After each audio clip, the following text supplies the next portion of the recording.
আসসালামু আলাইকুম। হ্যালো বন্ধুরা, কেমন আছেন? আশা করি ভালোই আছেন। আপনাদের দোয়ায় আমি অনেক ভালো আছি। আপনাদের রমজান মাস কেমন কাটতেছে অবশ্যই কমেন্ট করে জানাবেন। আজকে আপনাদের আলু ভাজি দেখাবো, সঙ্গেই থাকুন। এই যে লবণ দিয়ে দিলাম, তারপরে গুঁড়ো মরিচ দিয়ে দিলাম পরিমাণ মতো, অল্প একটু রসুন বাটা আদা বাটা দিয়ে দিলাম, দিয়ে এই তো পানি দিয়ে একটু গুলে নিব, না হলে কিন্তু এগুলো দোলা দোলা হয়ে থাকবে। হয়ে গেছে, ওটাই একটা গোলা। 3টে ডিম ভাঙিয়ে দিব, আলু ভাটা। এই তো ডিম ভেঙে নিছি, এখন গুলে নেবো। এইভাবে নিয়ে পলিথিনের মধ্যে তুলবো। ডিমগুলা হয়ে গেছে, এখন পলিথিনের মধ্যে ঢেলে নেব। এই তো পলিথিনের মধ্যে ঢেলে দিলাম। এই তো পলিথিনের মধ্যে নিয়ে বাঁধিয়ে দিলাম। আলু কাঁচামরিচ দিয়ে ডিম আলু কাটবো, তার মধ্যে একটা ডিম গোটাল দিলাম। আমার আয়ন বাবু ডিম ভাজা ডিম দিলে গোটাল ডিম খোঁজে, গোটাল ডিম দিলে কিন্তু ভাজা ডিম খোঁজে। ওই জন্যে আয়ন বাবুর জন্য আমার একটা গোটাল দিতে দেওয়া লাগলো। দিয়ে দিলাম, দিয়ে ঢেকে দেবো। এই তো ডিম সিদ্ধ করা হয়ে গেছে, আলু সিদ্ধ করা হয়ে গেছে। এখন এগুলো বের করে নিব, তারপর দেখাচ্ছি। এই তো আলু ছিলা হয়ে গেছে, ডিম ছিলা হয়ে গেছে।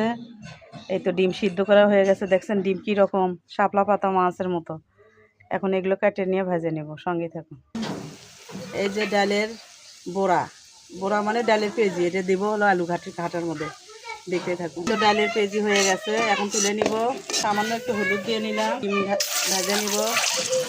এই যে এগুলো ডিম ভেজে নিব, ভাজে দেখছেন কীভাবে ফুলো ফুলো হয়ে গেছে।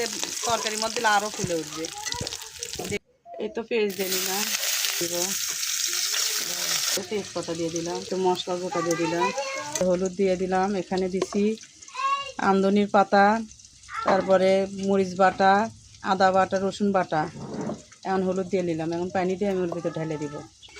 একটু পানি দিয়ে দিছি, একটু ঢেলে দিলাম।